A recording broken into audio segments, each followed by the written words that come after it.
Carolina, maybe I'm the only one who can't hear you, but I started to hear you, but I can't hear you now. It's better? Okay, that's it. Okay, so anyhow, welcome, and actually explanation of three organizations standing behind this Methane Monday, so Gas Infrastructure Europe and Marco Gas and Energy Community, looking at from different angles on methane emissions, but we are proud really to have this knowledge sharing. This year we already covered several topics, several Mondays. Now we are on roundtable on transparency, and I'm really very excited and glad because of that we have this roundtable today. And the plan is to have one more at the end of June, but let's see, presenters and topics to be still confirmed, and then let's see what will be done for the second part of the year. Today we have really excellent speakers and with lot of experience and real focus in methane emissions, also from different angles, from different institutions, and all actually institutions and companies were already at the Methane Mondays, so we will not spend a lot of time presenting the organizations as such, but speakers. So let's start with the moderator.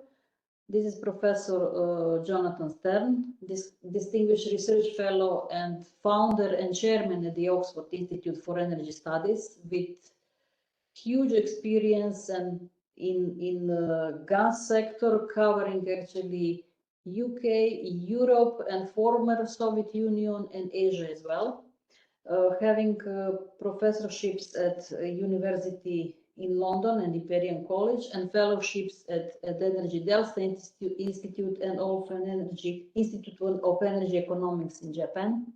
Author of several books and many short articles and chapters. So well-known speaker and well-known moderator. And actually, to mention only one of his last publications, which was related to narratives for gas in decarbonized European energy markets and challenges in future of LNG. And I'm really very glad and proud that he follows Methane Mondays, and then he accepted to be moderator today. Then we have 4 excellent speakers. So starting with the ladies. With us is today Giulia Ferrini, managing at the UN Economic Environmental Program for Gas and Methane Partnership, and also contributing and supporting IMEO operationalizations with huge experience in design, implementation, and evaluation of climate change mitigation related projects. And working and having experience in working really with governments, international institutions, finance institutions, private sector, and also non-profit organizations, all involved in climate change mitigation. She holds Master in International Relationships and also in Politics and Governments. Then with us is Stephanie Saunier, Managing Director at Carbon Limits, and with previous experience at Schlumberger. She has been really in recent years involved extensively in methane emission topics with different organizations, being IEA, being US State Department, being Clean Air and Coalition, and then she was involved in really many projects mitigation the methane emissions with industry, with companies, and this is across the globe actually, from US to Kazakhstan and Ecuador and Russia and Azerbaijan, not to mention actually these closer European areas. And she also works with really very different institutions, NGOs, development banks, international organizations, private sector, regulators, and so on. By education, she holds a Master of Engineering and Management. Right. All fine so far. So, and then we have two distinguished gentlemen with us as well. So Pietro Mezzano, project manager at OGCI organization with 10 years of experience in low carbon economy, coming also with engineering background, but also having experience in clean technologies like carbon capture and also related to climate policies and energy markets and economics. And last but not least, we have with us Matt Watson from other side of Atlantic Ocean, and his areas of expertise is in oil and gas operations, but also methane and air policy and energy policy in general. And he leads EDF global methane work, overseeing the EDF strategies to reduce methane emissions in energy sector and to be consistent with 2050 net zero agenda. He played really a significant role in development and overseeing campaigns in US in development of relevant regulation for reducing methane emissions by energy sector, but also having experience now in North America, in Europe, in China, India, and also Asia Pacific countries, all related to policy setting strategies and partnership and projects in mitigation of emissions mitigations. So floor is actually all yours. I'm really glad and excited that we have such a panel today, and now floor over to Jonathan. Carolina, thank you very much indeed, and thank you for giving me and indeed all of us the opportunity to do this. I've been a fan of Methane Mondays. I haven't been able to attend all of them, but I think it's just been an excellent initiative, and congratulations for what you've done this far. So I'm going to start with a few minutes of overview on my perception as to where we are now. I don't want to minimize the progress that has been made in recognizing the problem. The thrust of my remarks is that I think we need to really work very much harder on transparency to get credibility for what not only is the current situation, but how we're going to move forward in the future. Now, as we all know, and these events have demonstrated, methane has become extremely important. It's the fastest growing greenhouse gas. It has this potentially very short time horizon and therefore greater warming potential. And basically oil and gas emissions, not to downplay coal or agriculture or waste, but oil and gas emissions are the easiest and the low-hanging fruit to reduce emissions and therefore warming faster than almost anything else. We have a whole lot of government and corporate initiatives, and speakers today are representing some of them. But my real question is, this is all great, but actually what progress have we made, and how can we see that we've made progress? And of course, the issue which we heard in earlier Methane Monday is that certainly the IEA methane tracker is showing that oil and gas methane emissions are still rising, although the good news from last year was that flaring appears to have dropped just a little bit. Now, if we look at the two major initiatives, we see the IRA in the US, and a lot of interesting things in Canada, of which a little bit more later. And we see real progress there towards addressing methane, creating a methane fee. That is all still unfolding. And maybe Matt will talk a little bit more about that later on. In the EU, we see the EU regulation. I think some of us are a little disappointed that the 2020 strategy, which is really quite aggressive on how on progress is, I think we've been a little bit diverted in Europe by the energy crisis of the last couple of years. I'm not sure whether I'm encouraged by the recent parliamentary intervention on the regulation, or I'm not.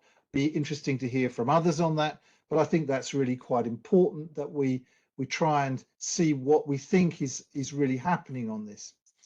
My own work has focused particularly on LNG trade, partly because of the boom in imports from Europe, partly because LNG is one of the easiest targets for this, because it comes from somewhere and it goes to somewhere, and we know the ship it goes on.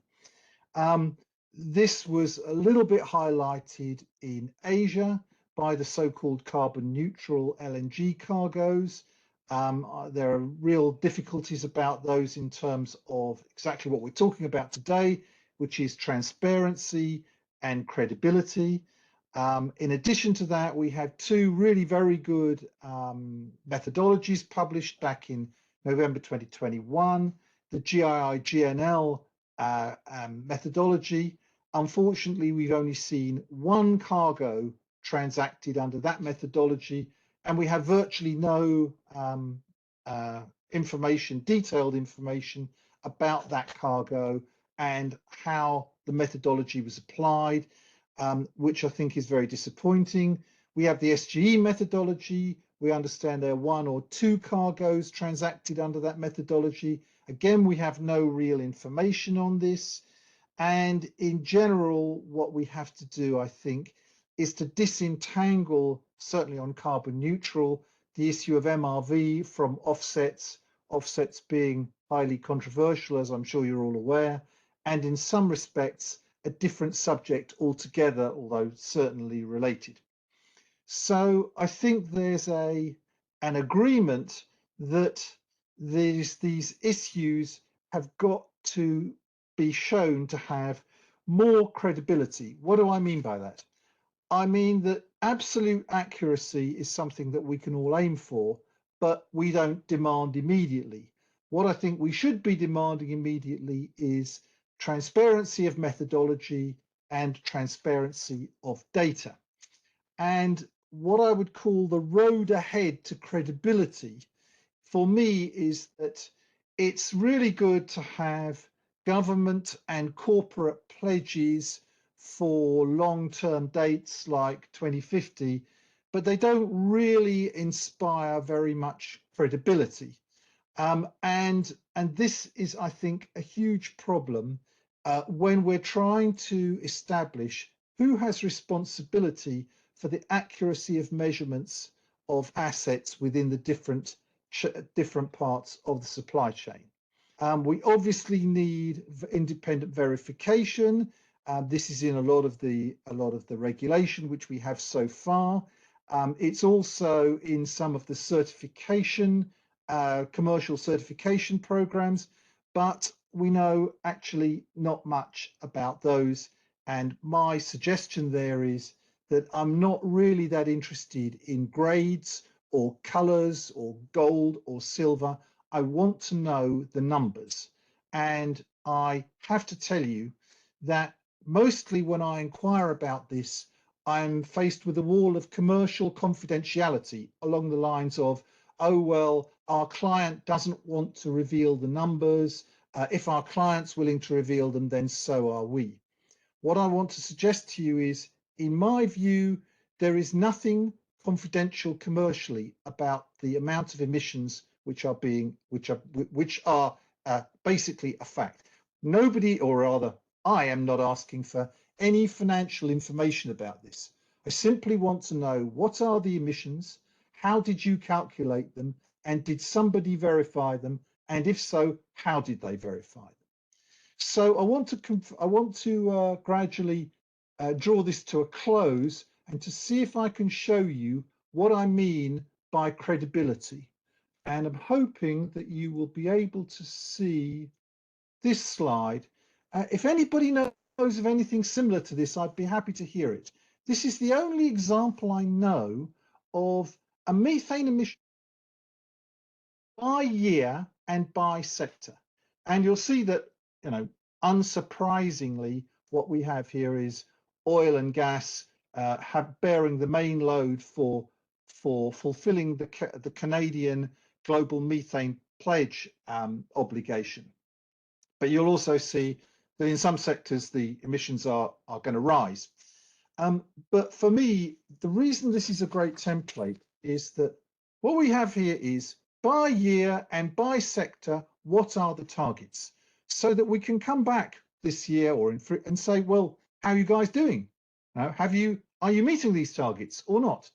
And for me, this is required in terms of credibility for any organization or government which is saying that it's made a pledge to reduce methane emissions. Let me conclude by saying, I want to say again that I am absolutely not criticizing what has been achieved so far, in fact, by any organization.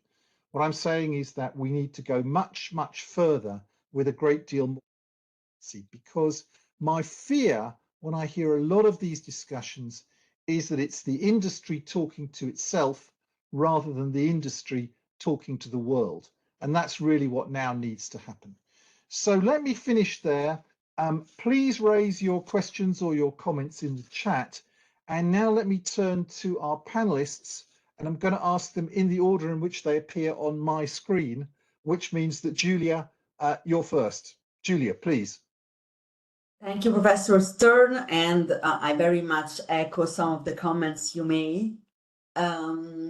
Just as a minute of introduction for those who are not familiar yet with the Oil and Gas Methane Partnership, it is UNEP's comprehensive measurement-based reporting framework for the oil and gas industry.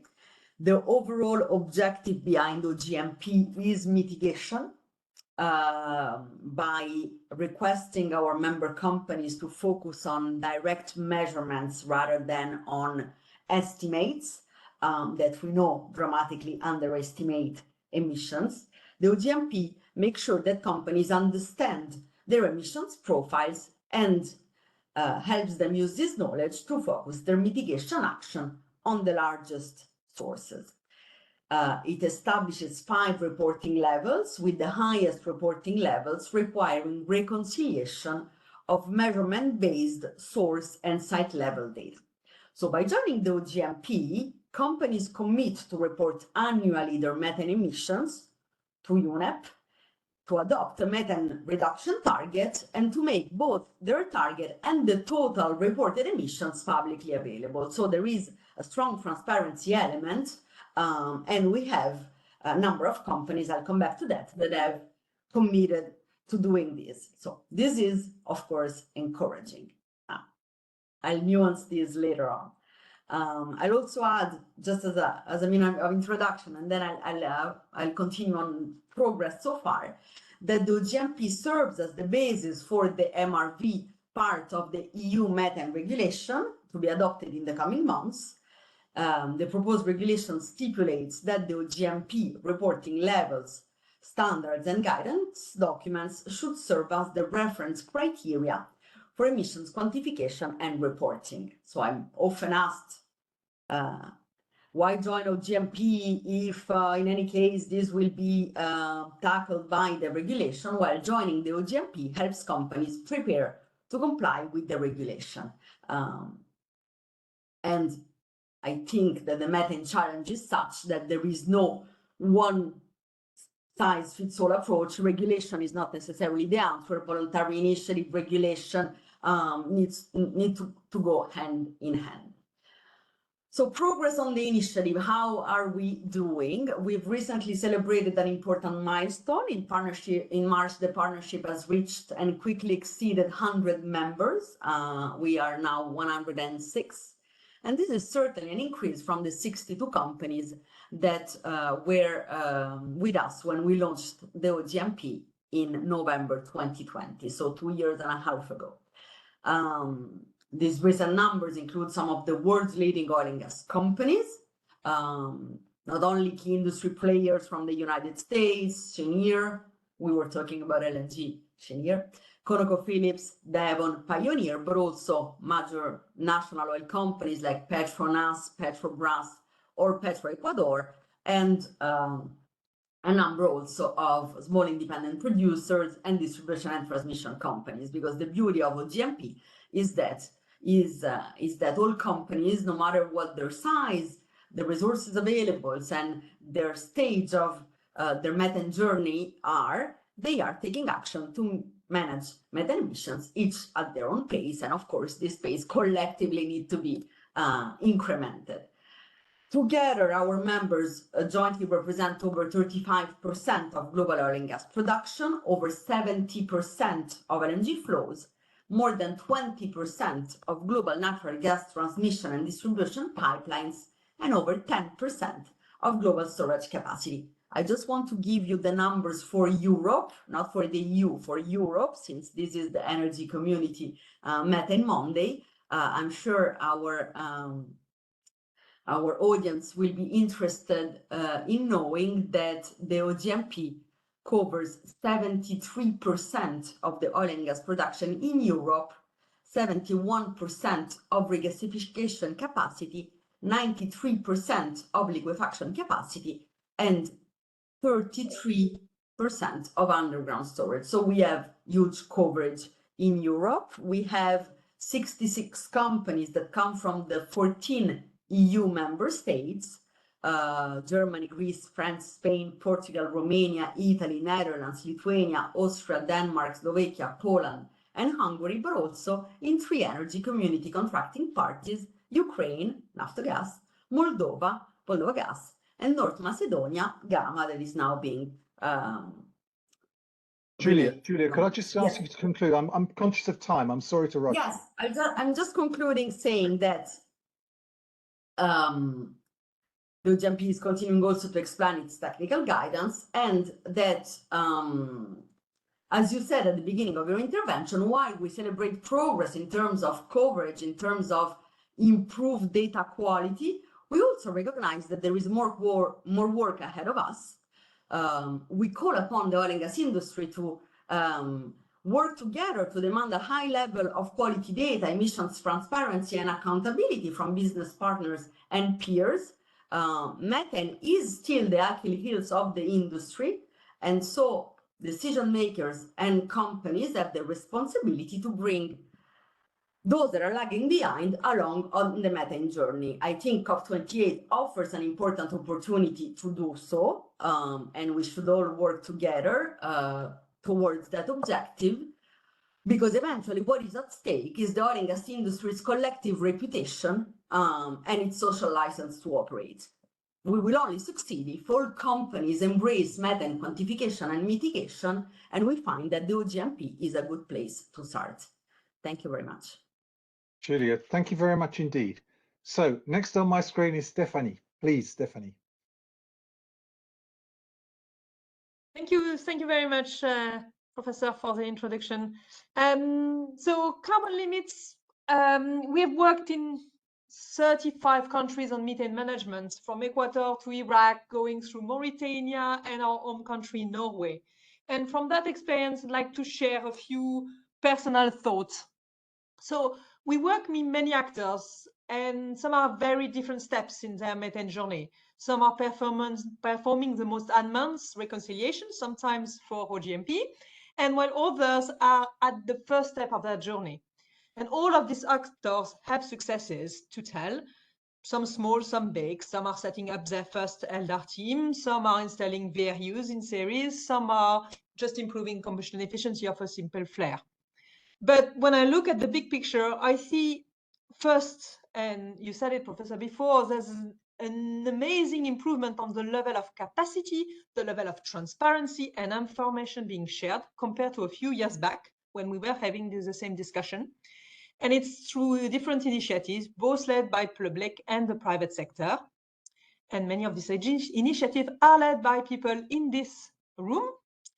But at the same time, there's still a large gap between, I call it a gap, between what is reported by a few actors and the total amount of methane we know is being emitted.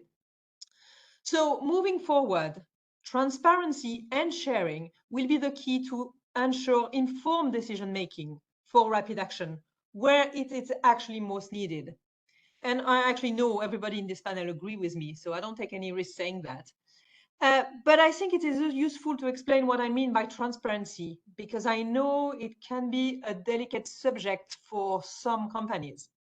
And from my perspective, there's a need to be transparency and sharing on method use to account emission, on uncertainty, on the challenge, on what is not working well, actually, because a lot of things are not working well, and we know the uncertainty are huge, and to share the lesson learned on the steps of the journey. A continued dialogue and sharing of the experience, especially on the national and regional level, can really help better understand the challenge the industry is actually facing and able to move toward addressing them as soon as possible. And when we discuss transparency, some are worried about the consequence. And for me, there is a huge difference between transparency and shaming. Transparency creates cohesion, while shaming creates opposition between actors. Transparency creates alignment around a common goal, while shaming excludes some actors from the table. Transparency allows to understand the root cause of the issue experience and solve them together, while actually shamings prevent solution-oriented dialogue.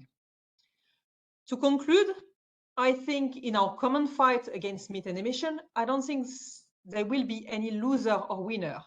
We are simply going to win or lose together, and that's why transparency is so key. Thank you.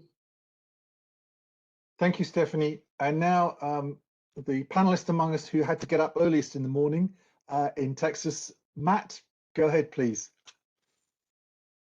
Good morning. Not too early. I'm in Houston, Texas today, which is appropriate, probably the oil and gas energy capital of the world.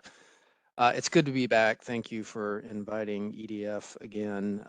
I will try to be as quick as I can here. I want to agree at the outset with Professor Stern's comments that the attention that has come to methane is great and it's appropriate, but the data that we have indicates that emissions are not yet budging, and things are not moving fast enough. This really is the make or break decade to see if we are going to get on the right pathway toward a net zero 2050 future. And so we need serious, concrete, not just commitments, but action beginning this year from 3 key sectors. And so that's governments, industry itself, and then the financial sector. As each of these sectors move forward, I think it's important to keep in mind the oft talked about energy trilemma, right? The need to, in addition to addressing climate security, also address energy security, security of supply, and economic development. The nice thing about methane is that it is fairly unique among climate solutions in that it's right in the bullseye of that Venn diagram for all 3.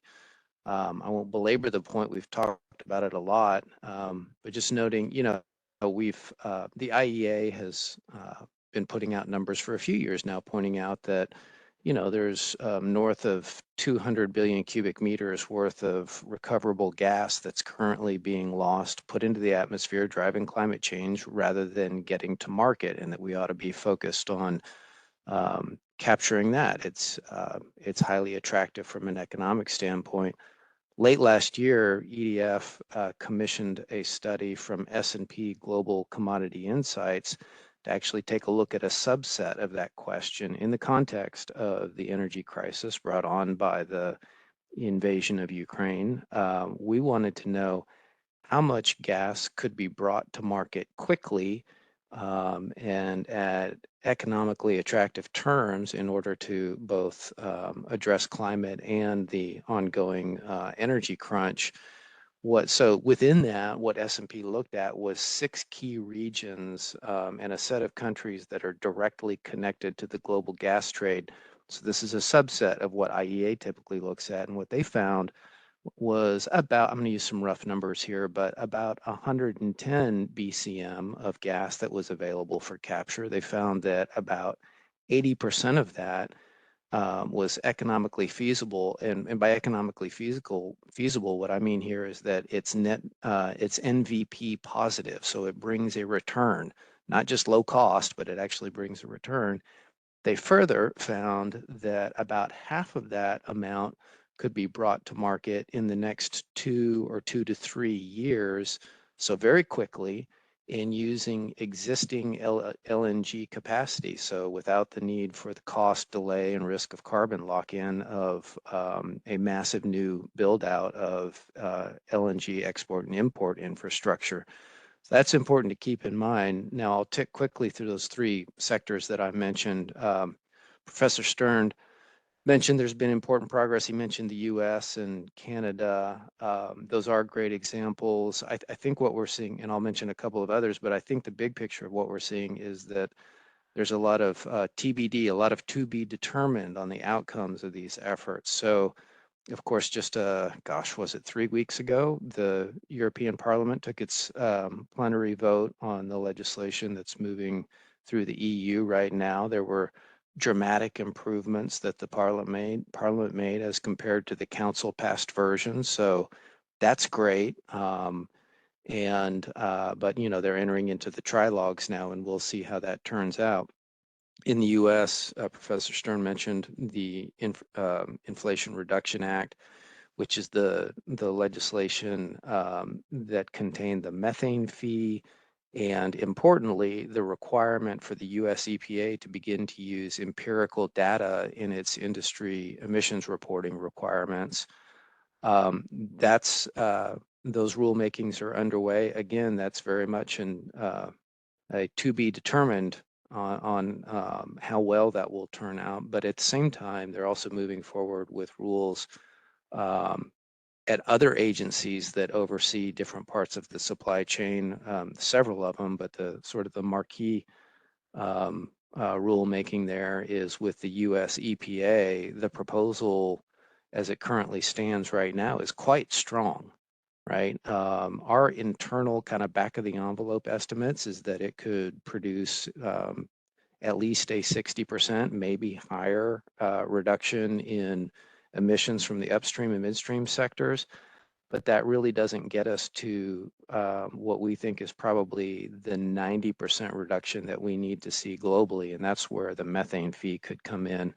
I also want to mention Australia, which has been missing from the methane conversation over the last decade, but with Anthony Albanese winning and the Labour Party taking the government this last year, that has changed dramatically, and they are doing a lot on climate, including methane was now a central feature of the conversations and debates that were had in Australia in early spring. I shouldn't say it.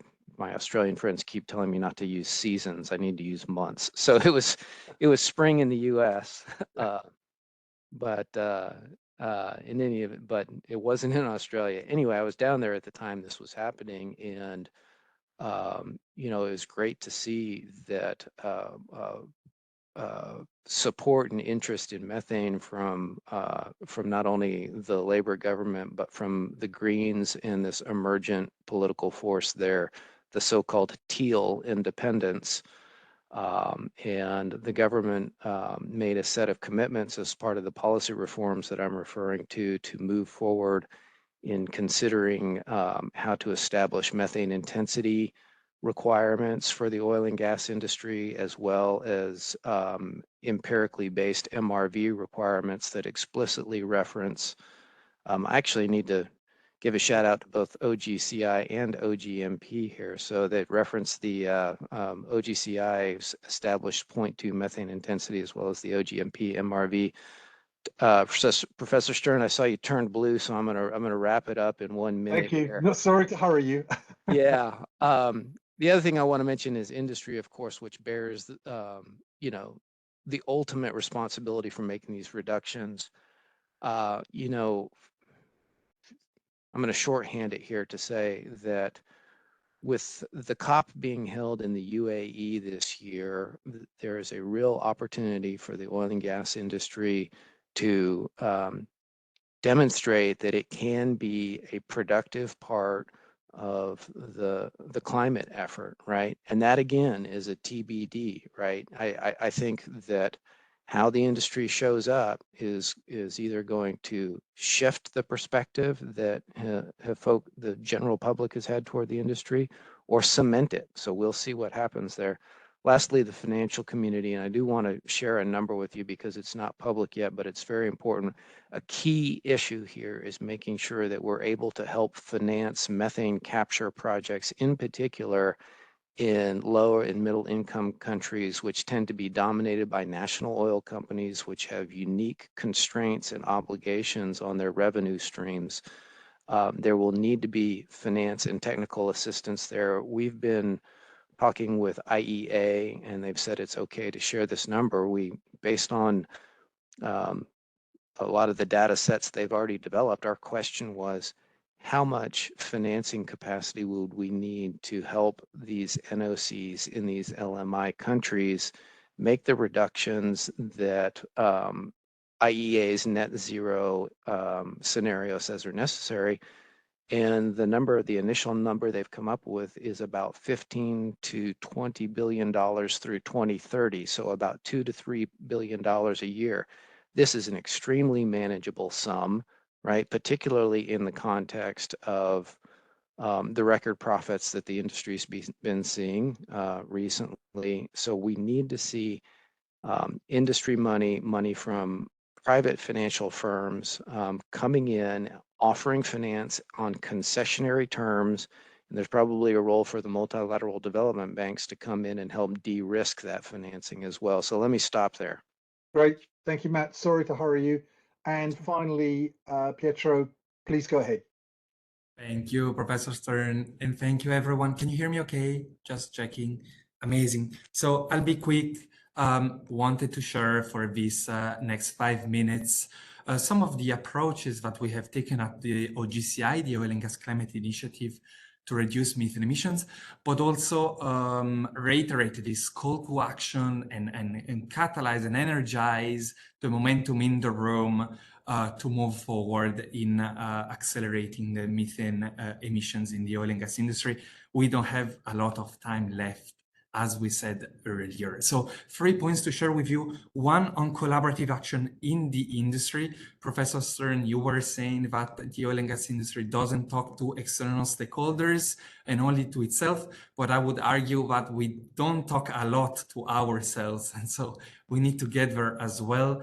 Second point, on one of the practical actions that we conducted with OGCI and carbon limits, the satellite monitoring campaign, and to reduce methane emissions.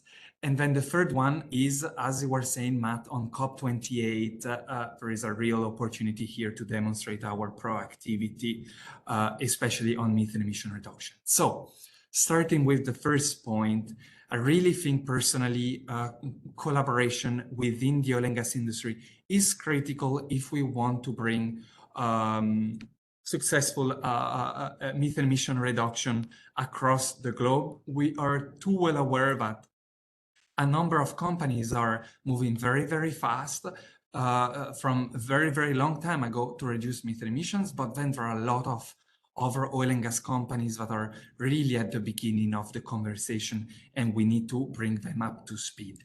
Critical, the role of transparency, regulation, of reporting that UNEP is doing as well, but also engagement peer-to-peer is really important. And just to give you an example, with carbon limits, not Stephanie, Stephanie's too busy, but one in her team. We were in Astana last year, at the end of last year, hearing from some national oil companies in Kazakhstan their work to reduce methane emission. And one of them was sharing confidentially that they received back in 2014 the visit from one of the OGCI member companies in Europe to just explain to them how an OGI camera worked.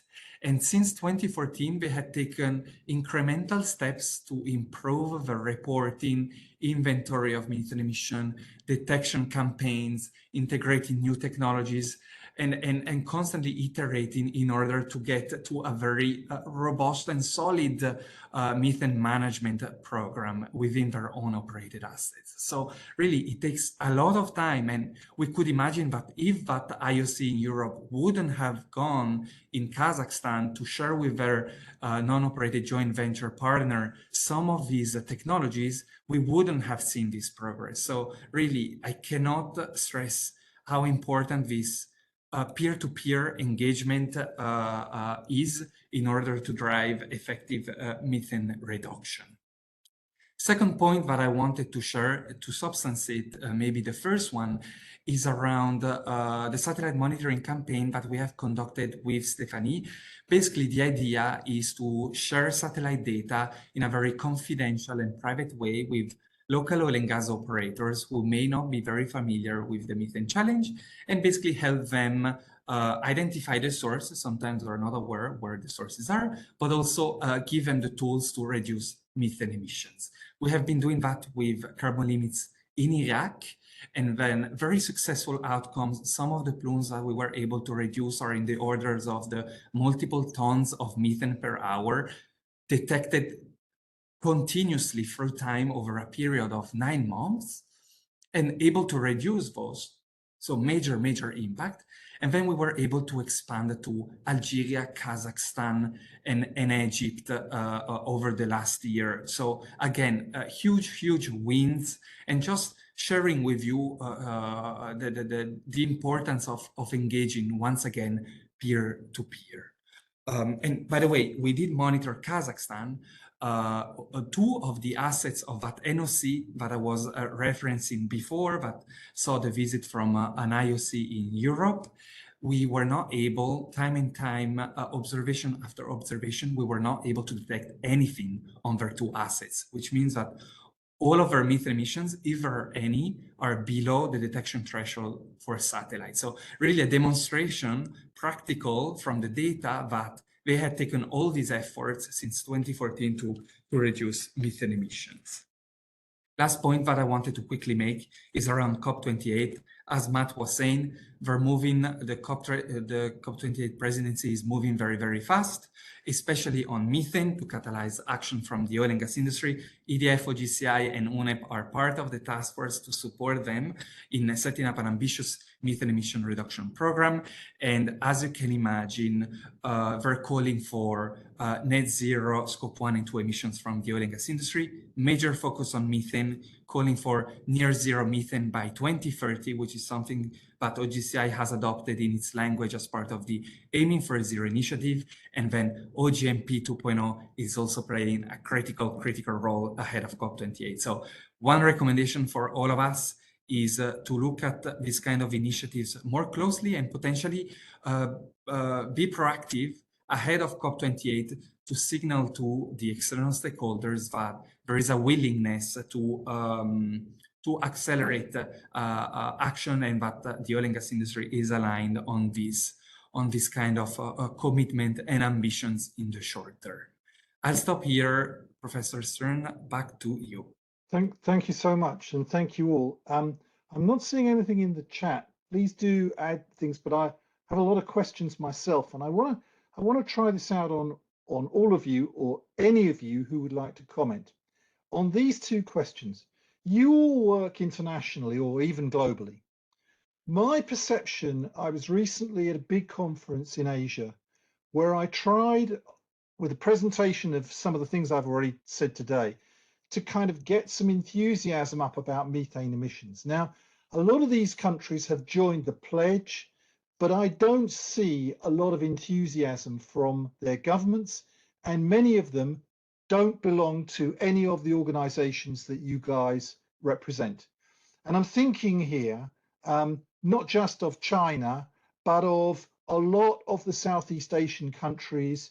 I know that Petronas is a member of at least a couple of the organizations, but I'm just not seeing that kind of enthusiasm in Asia. Matt mentioned Australia, where things have changed remarkably recently. And while you're commenting on that, can you comment on something else that Matt raised? You know, it's the old IEA question. If all these things are so net cash positive, why are they not happening? Is it just the finance? Is it just kind of getting the finance together, or are there other political reasons, cultural reasons? Pietro, did I see your hand go up? If your hand went up, you can go first. Then Yeah. everyone else can come in. Why don't you start, Pietro? Professor Stern, I raised my hand too quickly. Your second question is much harder than the first one. You can leave that one. We'll ask that to other people.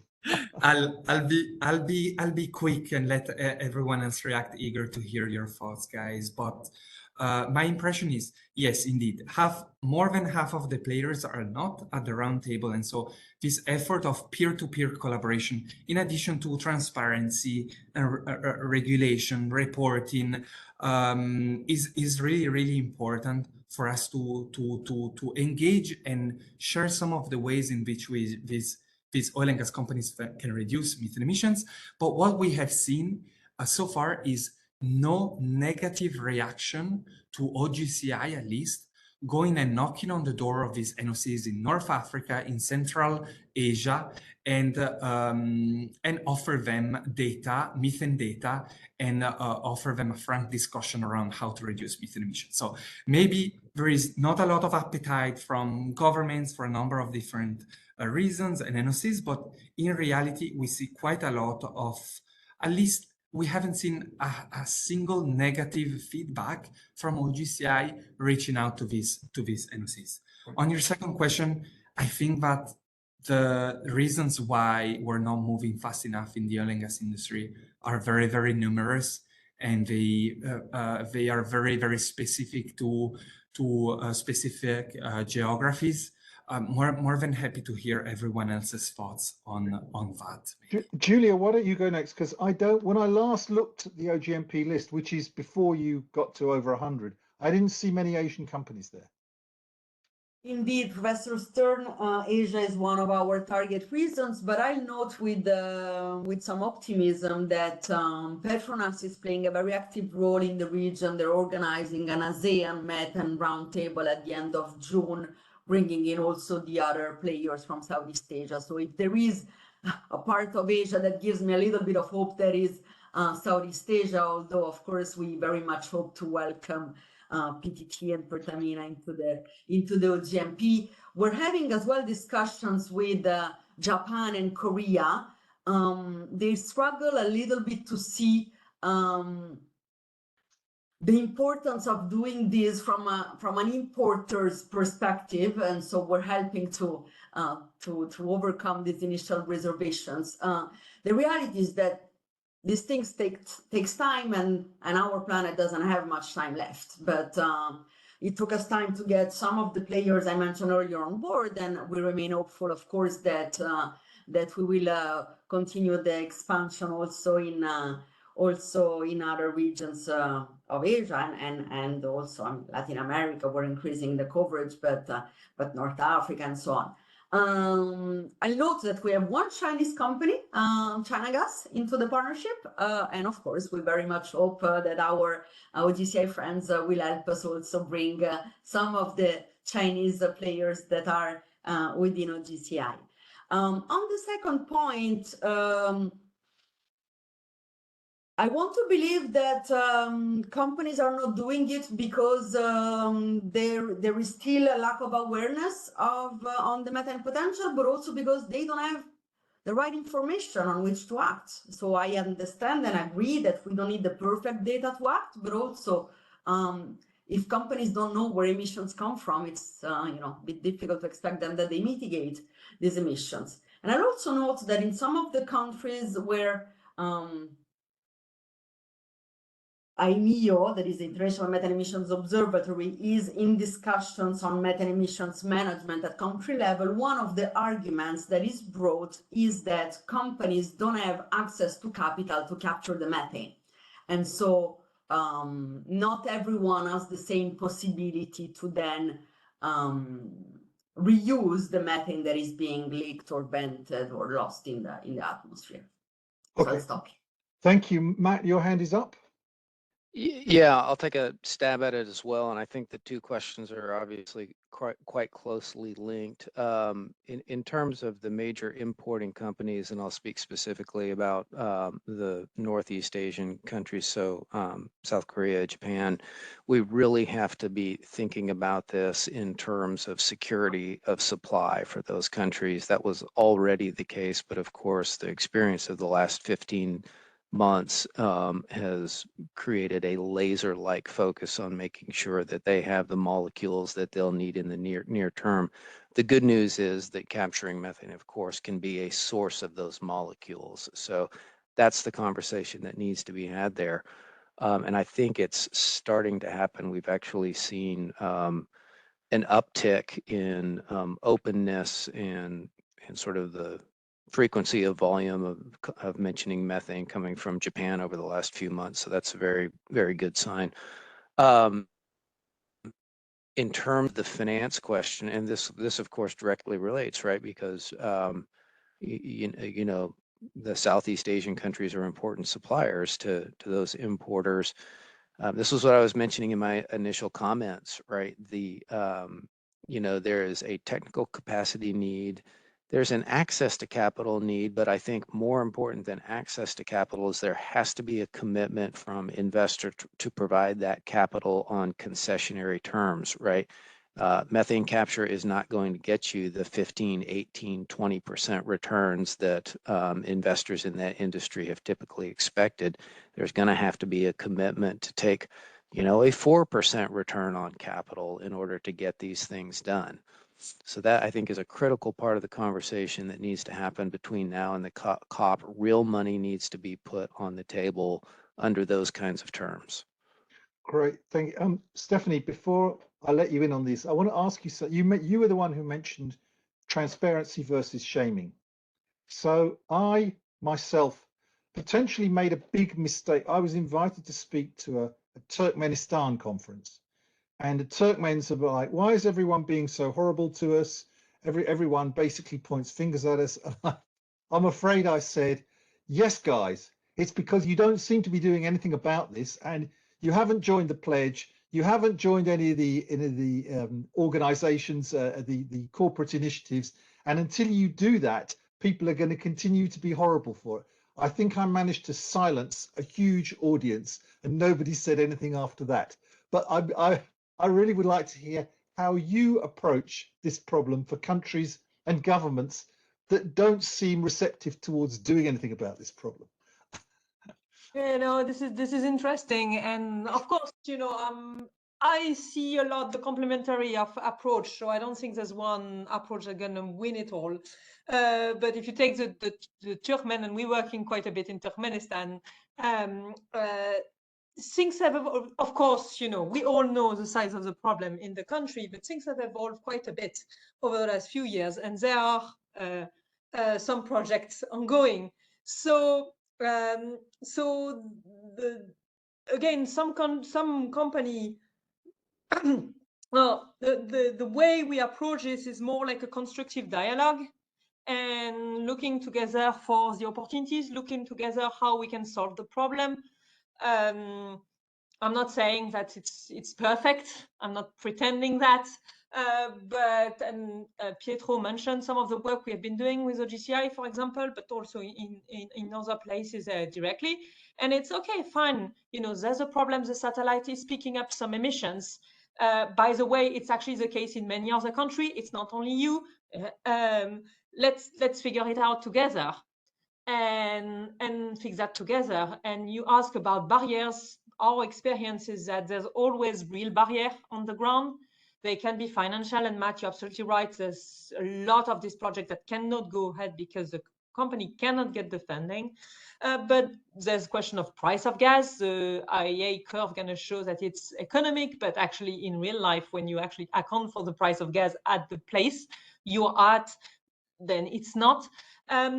There's technical problems, sometimes actually big technical problem.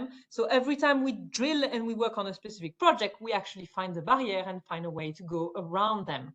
So, so to answer your question about a barrier, it's a multitude of barriers which are extremely local, sometimes local to the well pad, that needs to be addressed in the different regions. The hour has gone very, very quickly. I'm sorry to say, and I'm hesitant. I know that we mustn't go over the hour. I'm hesitant to open up another round of questions. So, Carolina, we've scratched the surface of the topic. I hope we've done what you intended us to do, and I'm going to pass it back to you to close. Thank you very much. Thank you to all five with your huge knowledge and experience and willingness to express it and share it with us. I mean, this is not, of course, neither end of the story and not sum up of this year even. So, because a lot of actions has to be tackled and we are approaching COP in November, and let's see how all this can fit together. I mean, industry efforts and policy commitments from the states. So yes, I can confirm, Jonathan, you actually tackled everything what I planned. I was really very glad to have this excellent panel today. My apologies, we maybe should foresee more time, but it's always like that, and to have more time for more questions, but that was not the case, unfortunately. This hour is recorded, so it will be published at our website, so we can back further to see some topics and issues, how it was elaborated. Once again, to thank all five of you for this hour, and we will continue cooperation for sure, because you have a lot of knowledge and a lot of experience to share further, even from different angles. As I said at the beginning, for June, we are still planning one more Methane Mondays, more focused maybe on LNG, because for LNG we didn't have so in details so far. So have a great day, great afternoon. Thank you to all participants being with us and still having the interest to follow Methane Mondays. So I wish you really nice 4 weeks before the next Methane Monday. Thanks, Carolina. Thank you, everybody. Thank you. Bye. Thank you. Bye-bye. Bye. Bye.